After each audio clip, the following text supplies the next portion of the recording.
বিশ্বাস করি না আমি। তাহলে তো ইদাকে পোস্টমর্টেম রিপোর্ট বের করতে হয়। 2 দিন আগেও তো তোরা একে অপরকে চিনতি না, আর এই কদিনের মধ্যে তোদের দুজনের মধ্যে এত দূর জল গড়িয়ে গেল। ও বাবা, তোর বরকে ঘরে ছাড়তে এসে যদি তোর সাথে এত দূর জল গড়াতে পারে, আমার বরকে ঘরে খুঁজতে এসে আমার সাথে জল গড়াতে পারে না?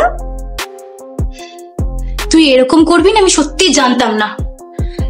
আমার কাছ থেকে লটারির নাম্বার নিয়ে গিয়ে তুই নিজের লটারি লাগিয়ে দিলি। আহা, ব্যাপারটা এভাবে দেখছিস কেন?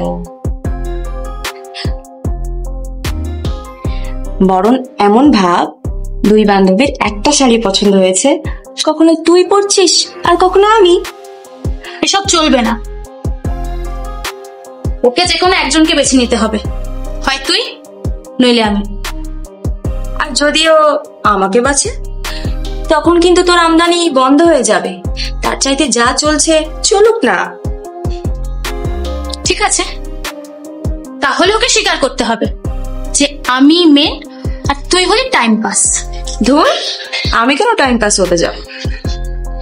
আর যৌবন দেখ, আর তুই হলি 2 বাচ্চার মা। ও কোনাক গেলে আমাকে বাদ দিয়ে তোকে মেন করবে।